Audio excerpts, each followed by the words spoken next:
Hi again. My name is Robert Thomas DeVincentis, and I'm the author of the Book of Kings, which was written over a 30 to 40 year period of time.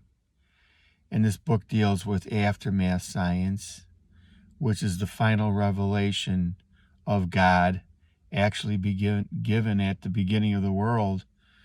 And it's all about Christ.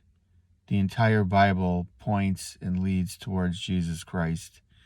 In the Book of Kings, there's 4 subjects that are dealt with, and these subjects are actually together in a nexus or causal connection, that they're connected in some way, and they can't be discarded. And those 4 subjects are science, nature, man, and God.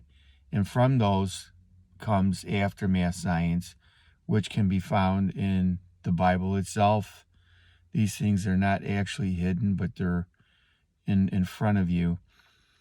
Today we're going to be talking about something that is like a giant and a dragon slayer. What are the things that are in today's society in the 20th century or the 21st century now, probably coming into view, that man has taken off? He had created his own science, which exceeds or supersedes God and his word. They made God out to be basically a no word, really, when it comes right down to it, in the sciences. And they made they made science their God, whereas science is not your God, but science is a gift from God, as I have explained. So what happened is that after the deluge, the flood, and we worked our way down to Moses, as I had explained in the Bible, and I did say that I know the Bible backwards and forwards like a wheel within a wheel, and there is no one like me on the face of the earth. There are many people that know the Bible. There are many people that believe in Jesus Christ, but there's only a select few people on the entire planet that know or could possibly come to the conclusions, whereas I said that man is greater than AI or quantum AI, because these types of mechanics or mechanical things can't come to the conclusion. They can't come to the correct conclusion. They make a false narrative about the realities of what God had created. So let's go back to the beginning. When God created man, he created Adam, and we do have his lineage all the way from Adam down to Christ, going from the deluge, which people really didn't know that much about the old world, but there was enough information in there that was explained that man didn't evolve from some kind of cave-like creature.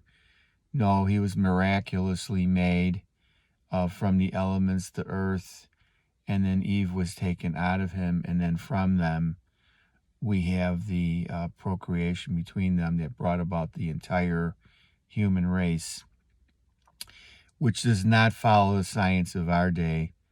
The sciences of our day made man some type of cave-like creature that was becoming something, when in reality he was already something, and he was greater, unbelievably greater. And I said that the people in the pre-deluge live longer, 1,000 years approximately, if you could take care of yourself. Same thing in this, after God had changed by his word, put the parameters on the life of man and changed it to 120 after the flood. So what are the giants? Well, the Nephilim, is that Nephilim that they're talked about in the Old Testament, in the book of Genesis, that there were giants. Well, actually, going forward, if we are the descendants of Adam and giants came about, well, if the giants were in the old pre-deluge, then they certainly are today. And I can think of in my own lifetime several giants that were just unbelievably large people and their bone structures. And we talked about the human anatomy. Anything that's human has the same bone structure. There is no other difference. There are things in nature that come about that could be born that might have some defect in it for some reason or another. In the science realm of medicine, these things could be explained to some degree. But that is true. But for the most part, 99.99% of the time, it's the human who has the same bone structures and things like that. So the giants that were spoken of in the Old Testament that were pre-deluge, and they were referred to as the sons of God or whatever. Well, yes, back in the day, even though there is no confusion over the sons of God is referring to the angels, there is no interference on the procreation level between angels and man. Never have been. There is no carryover. If what was done in the pre-deluge is the same today, when Christ was here on earth, the very Word of God, in whom the world was made, he made no reference to that. He only makes reference that just like in the days of Noah, in our day, they'll be given in marriage and building things and doing all those things until the flood came, pre-deluge, and then after, when Christ returns again, it'll be the same thing, where man will be caught off guard like the thief in the night that came, the rain, this time the return of Christ, not the revelation or the birth of Christ. So there is nothing in Scripture. The study of Thomas Aquinas in the book of the Theologica, I think that's the name of it. Well, at any rate, I'll have to say it again, but at any rate, it'll come to me. But at any rate, in that book, he was called the Angelic Doctor, and I had read some of his works, but my works were already completed before I actually read some of his things. And he points out that in the angels, or the structures of the angels, of the different 9 choirs of angels, that there's a hierarchy, and they follow suit, that lower angels don't enlighten greater angels, and vice versa. Only the greater angels will be that. It's the Summa Theologica. That was the name of the book the volumes, the 3 volumes that he wrote. And the church recognizes him as one of the greatest doctors of the church, and I believe it. And he overshadows whatever I could have ever done in my lifetime. However, there were some things that I had different opinions on as I read Thomas Aquinas in several events, that Thomas Aquinas inferred that, and these are just opinions, that God could have done a greater job, better job than he did in the creation. And to me, I pointed out that God's creation was a masterpiece, and if God had created a different way, it still would have been a masterpiece, unfathomable. And also in the book, Thomas points out of the animal kingdom, whereas there's a difference in the way the animals characteristic of being terrors and things of that nature, and whereas in my book, I have the differing opinion that God, when he created the animals, he's going to revert back to the way it was at the beginning, that there was no craziness or great terror to man when God had created these animals originally. And of course, in the coming world, God describes the lion eating hay, and the small child playing with the ass, the poisonous ass, and the bear and the lamb, and these things coming together.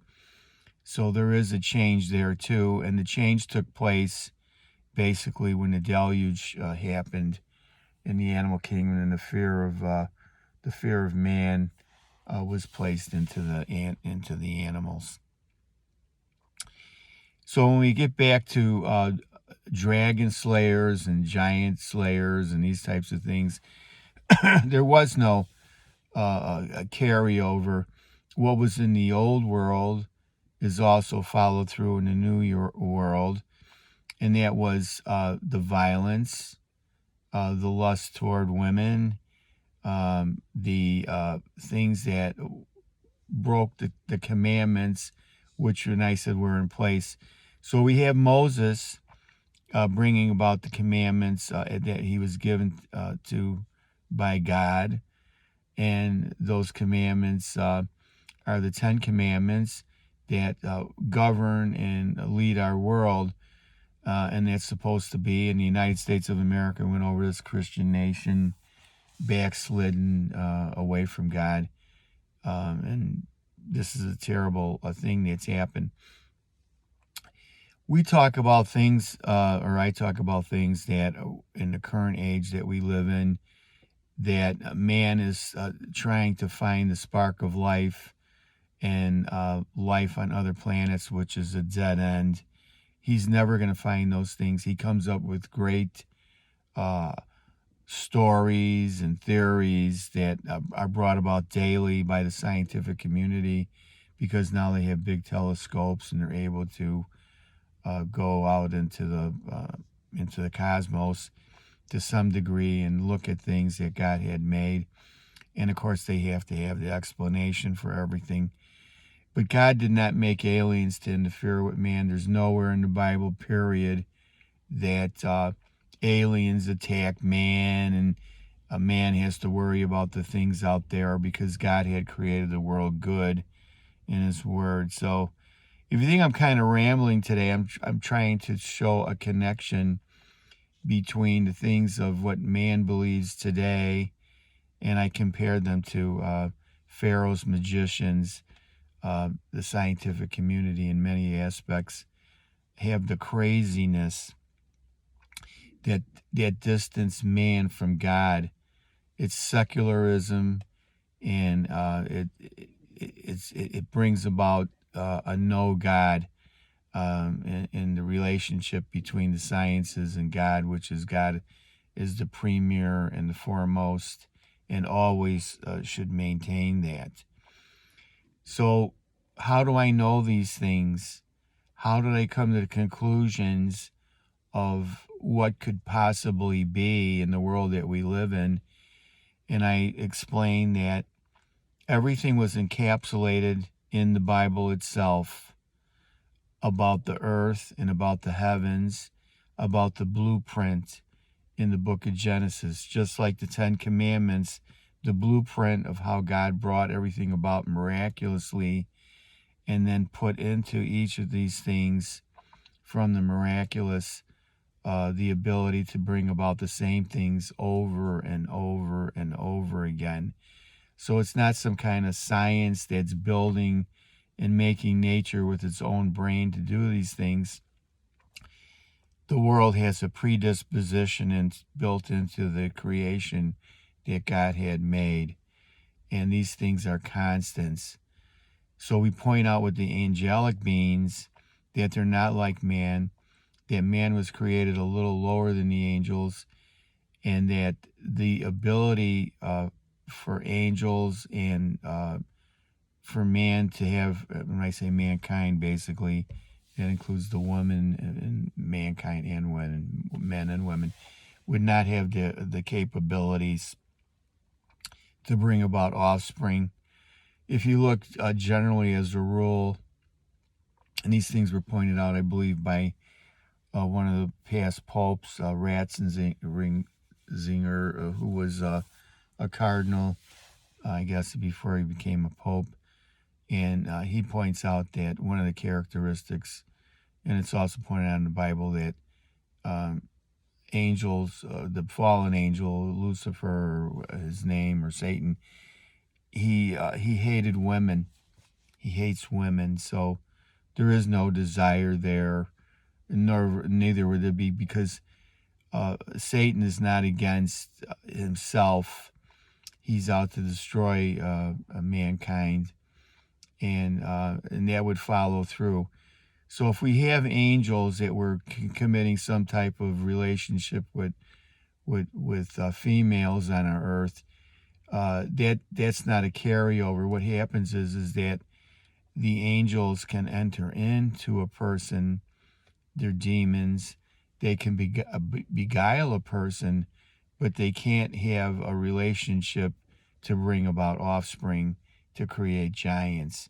That is an absolute misnomer. Even though the church does not have any doctrine on it, the church basically allows people on certain to bring about the knowledge, and they might create a doctrine at some point in time, but that falls on the ideology of giants and also aliens as well, where I'm pointing out that the spark of life didn't come from some comet bringing water to the earth, and that the elements themselves can't bring about life in any way, and that's all a misnomer. And these are doctorates and people in the sciences that have done these things. So anyway, there you have it.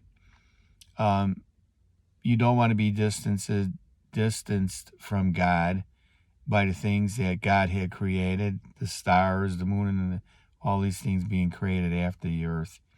You don't want to be taken in by those things and make gods out of them, and the ability of these things to bring about something in science when in fact they do not have that. So don't be taken down the primrose path. It's up to you to find God, to have faith in God. Faith is the substance of things hoped for and the evidence of things not clearly seen. So in these talks are supposed to be made as a help to bring about the dreamers, the people in this world that want to make up stories that could have never happened. So I wish you the best, and I wish you a good day, and I hope to talk to you again. Thank you.